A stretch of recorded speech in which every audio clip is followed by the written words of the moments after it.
প্ৰিয় দৰ্শক, এই নিয়োগৰ বাতৰি জড়িত হয় কটন বিশ্ববিদ্যালয়ৰ পৰা।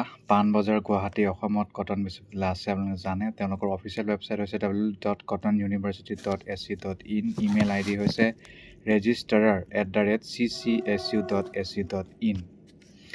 ফিল্ড ইনভেষ্টিগেটৰ চাকৰি খালী। Application are invited for the post of 2 field investigator. 2টা ফিল্ড ইনভেষ্টিগেটৰ পদ খালী। ISSR ফাণ্ডেড মেজৰ ৰিচাৰ্চ প্ৰজেক্টৰ বাবে। আৰু টাইটেলটো হৈছে প্ৰজেক্টৰ preserving the silent chronicles of Assam, collection and archiving of non commercial magazines from 1947 to 2000। ICSSR funding কৰিছে। প্ৰজেক্ট ডাইৰেক্টৰ প্ৰজেক্ট ডাইৰেক্টৰ হৈছে doctor Prasun Barman, department of Bengali, আৰু doctor Payel Jain, department of English. 2 বছৰীয়া হ'ব। চাকৰিটো আপোনাৰ 3 মাহ কাৰণে হ'ব আৰম্ভণিত, পিছলৈ হয়তো বঢ়াবও পাৰে। ইমলুমেণ্ট 20,000 টকা প্ৰতি মাহে লাভ কৰিব। শিক্ষাগত অৰ্হতা PG, master degree, post graduate degree, social ছায়েন্সৰ যিকোনো ডিচিপ্লিনত থাকিলেই হ'ল, আৰু মিনিমাম খালি 55% লাগিব। তাৰ বাহিৰে বেলেগ PhD লাগে, নেট লাগে, স্লেট লাগে বুলি কোৱা নাই, বা পেপাৰ পাব্লিছ লাগে বুলিও কোৱা নাই।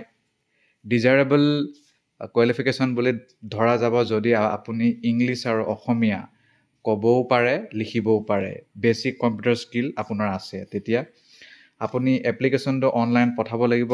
ICSSRMRPSILENTCHRONICLES@gmail.com। অফলাইন ইণ্টাৰভিউটো হ'ব। শ্বৰ্ট লিষ্টেড কেণ্ডিডেটকটো ইমেইল যোগে মাতিয়ে দিব, সেইটো চিন্তা কৰিব নালাগে। পষ্টটো হৈছে টেম্পৰাৰী। চিলেকশ্যনটো আপোনাৰ ইণ্টাৰভিউত আপুনি কেনেকৈ পাৰফৰ্মেঞ্চ দিছে তাৰ ওপৰত ডিপেণ্ড কৰিব। চিলেকশ্যন কমিটিয়ে যিটো ক'ব সেইটোৱে ফাইনেল হ'ব। ইণ্টাৰেষ্টেড কেণ্ডিডেটে বায়'ডাটা, ফোন নাম্বাৰ, ৰেলিভেণ্ট যিমান চাৰ্টিফিকেট আছে কোঅৰ্ডিনেটৰক 10 দিনৰ ভিতৰত আজিৰ পৰা পঠাব লাগিব। শ্বৰ্ট লিষ্টেড কেণ্ডিডেটসকলক ইমেইল যোগেহে কথাটো ক'ব, আৰু ইন পাৰ্চন ইণ্টাৰভিউ হ'ব। টিএ দিয়ে আপোনাক নিদিয়ে।